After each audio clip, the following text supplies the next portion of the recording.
नमस्कार, स्वागत है आपका जनसत्य न्यूज में और आपके साथ में हूं फरहा सदीकी। गुरुवार तड़के आंध्र प्रदेश के विशाखापट्टनम में लोगों की नींद एक अजीब सी बदबू के साथ खुली।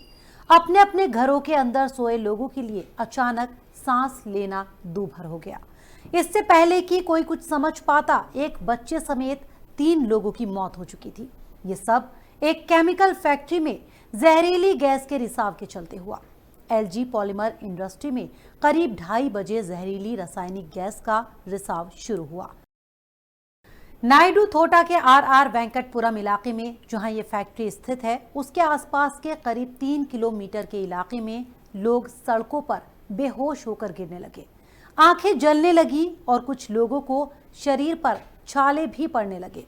आनन फानन में प्रशासन ने 5 गांवों को खाली कराकर लोगों को सुरक्षित जगहों पर भेजा, लेकिन तब तक कम से कम 5 लोग जहरीली गैस से काल के गाल में जा समाये थे।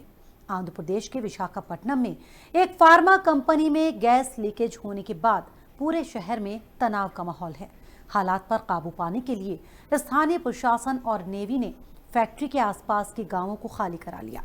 ये घटना गुरुवार सुबह हुई। बताया जा रहा है कि आर वेंकटपुरम में स्थित विशाखा एलजी पॉलीमर कंपनी से खतरनाक जहरीली गैस का रिसाव हुआ है। इस जहरीली गैस से फैक्ट्री के 3 किलोमीटर का इलाका प्रभावित हुआ। फिलहाल 5 गांव खाली करा लिए गए। सैकड़ों लोगों को सिर दर्द, उल्टी और सांस लेने में तकलीफ के बाद अस्पताल पहुंचाया गया। हालांकि कई घंटों की मेहनत के बाद रिसाव पर काबू पा लिया गया और फैक्ट्री के आसपास से करीब 3000 लोगों का रेस्क्यू भी किया गया। करीब 150 से ज्यादा लोगों को हॉस्पिटल में एडमिट कराया गया और कई लोगों की मौत भी हो गई है।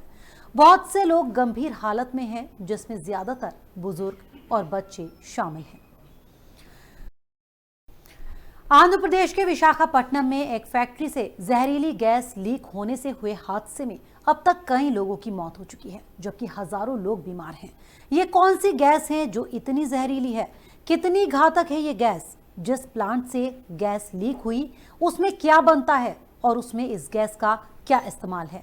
आइए आपको बताते हैं इन सभी सवालों के जवाब। सबसे पहले आपको बताते हैं आखिर स्टायरिन गैस है क्या। स्टायरिन, जिसे एथिनिल बेंजीन भी कहा जाता है, ये एक ऑर्गेनिक कंपाउंड है।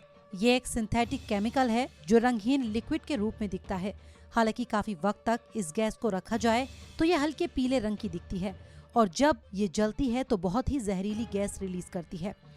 Homi Bhabha cancer hospital and research centre के पूर्व director doctor D Raghunath Rao के मुताबिक स्टायरिन का इस्तेमाल मुख्य तौर पर पॉलीस्टीरीन प्लास्टिक बनाने में किया जाता है। स्टायरिन पॉलीस्टीरीन प्लास्टिक और रेजिन बनाने में इस्तेमाल होती है। ये रंगहीन या हल्का पीला ज्वलनशील लिक्विड होता है। इसकी गंध मीठी होती है। इसे स्टाइरोल और विनाइल बेंजीन भी कहा जाता है। बेंजीन और एथिनील के जरिए इसका बड़े पैमाने पर उत्पादन किया जाता है। जनसत्य न्यूज के लिए फरहा सिद्दीकी की रिपोर्ट। चलिए अब आपको बताते हैं कि स्टायरिन गैस का कहां-कहां इस्तेमाल होता है और किन चीजों में इसकी जरूरत पड़ती है। ये gas south Korean company LG polymers के प्लांट से लीक हुई। इस प्लांट में पॉलीस्टीरीन बनाई जाती है, यानी ऐसी प्लास्टिक जिसका खिलौनों, तमाम उपकरणों, इलेक्ट्रिक फैन के ब्लेड से लेकर कप, कटलरी और कॉस्मेटिक प्रोडक्ट को रखने वाले कंटेनर जैसी चीजों को बनाने में बड़े पैमाने पर इस्तेमाल किया जाता है। चलिए आपको बताते हैं स्टायरिन गैस का और कहां इस्तेमाल होता है और किन किन चीजों में पड़ती है इसकी जरूरत। US national library of medicine के अनुसार पॉलीस्टीरीन प्लास्टिक बनाने में फाइबर ग्लास, खाने पीने की चीजें रखने वाले कंटेनरों, पैकेजिंग, सिंथेटिक मार्बल, फ्लोरिंग, रबड़ बनाने में इसका इस्तेमाल होता है। इसके अलावा पाइप बनाने, ऑटोमोबाइल पार्ट्स बनाने, डिस्पोजेबल टेबलवेयर और मोल्डेड फर्नीचर बनाने, प्रिंटिंग और copy machine, toner, food containers, packaging का सामान, जूते, खिलौने और फ्लोर वैक्स पॉलिश में भी इसका इस्तेमाल होता है। वहीं सिगरेट के धुएं और वाहनों के धुएं में भी स्टीरीन गैस होती है।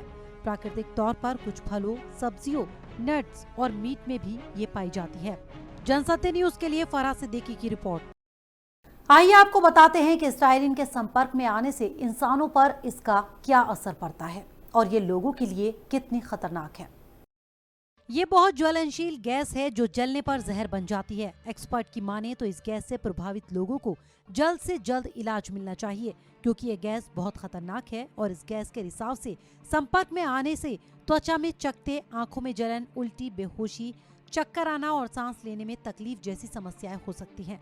कितनी खतरनाक है स्टायरिन गैस, आइए आपको ग्राफिक्स के जरिए बताते हैं। स्टायरिन की भाप हवा में मिल जाए तो ये नाक और गले में जलन पैदा करती है।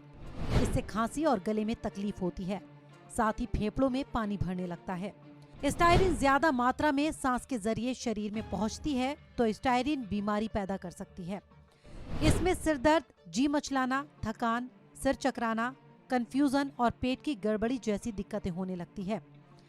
इन्हें सेंट्रल नर्वस सिस्टम यानी डिप्रेशन कहा जाता है। स्टायरिन के संपर्क में आने से दिल की धड़कन असामान्य होने और कोमा जैसी स्थितियां तक बन सकती हैं। स्टायरिन त्वचा के जरिए भी शरीर में दाखिल हो सकती है। स्टायरिन के संपर्क में आने से ल्यूकेमिया और लिफोमा का भी जोखिम बढ़ जाता है। स्टायरिन गैस की चपेट में आने से सेंट्रल नर्वस सिस्टम बुरी तरह खराब हो सकता है, सुनने की क्षमता भी खत्म हो सकती है और दिमागी संतुलन बिगड़ सकता है। बाहरी वातावरण में आने के बाद स्टायरिन 02 के साथ आसानी से मिक्स हो जाती है। नतीजतन हवा में कार्बन मोनोऑक्साइड की मात्रा बढ़ने लगती है। स्टायरिन गैस के संपर्क में आने के बाद लोगों के फेफड़ों पर बुरा असर पड़ता है। स्टायरिन गैस से लोग घुटन महसूस करने लगते हैं। स्टायरिन गैस बाद में दिमाग और रीढ़ की हड्डी पर भी असर डालती है। गैस के संपर्क में आने वाले लोग सड़कों पर इधर उधर गश खाकर गिर जाते हैं।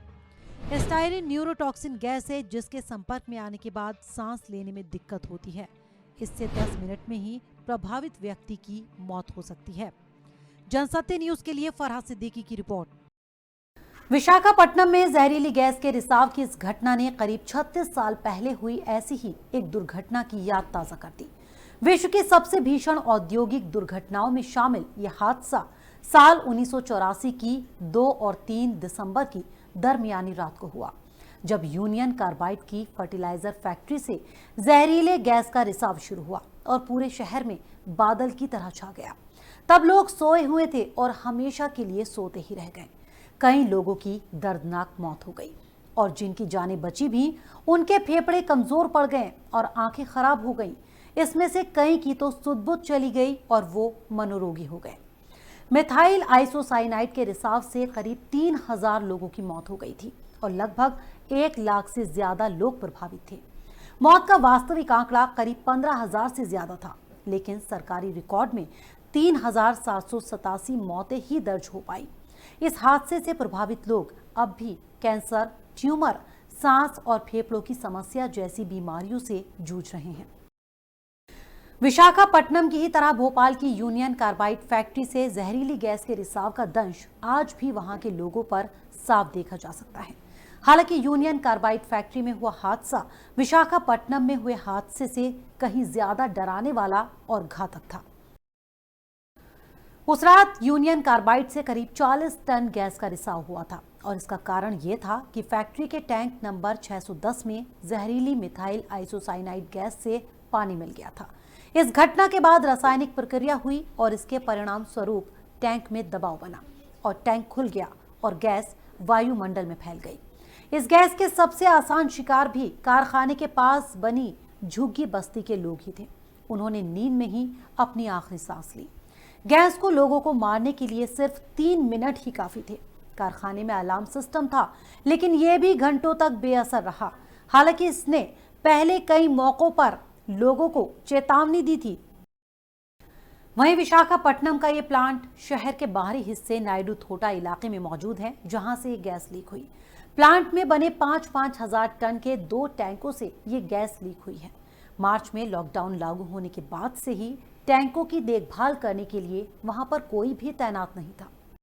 हालांकि प्रशासन की तरफ से इलाके में राहत का काम शुरू कर दिया गया है। साथ ही स्थानीय पुलिस और एनडीआरएफ की टीमें भी मौके पर हैं और लोगों को प्रभावित इलाके से दूर सुरक्षित स्थानों पर जाने की भी अपील की जा रही है।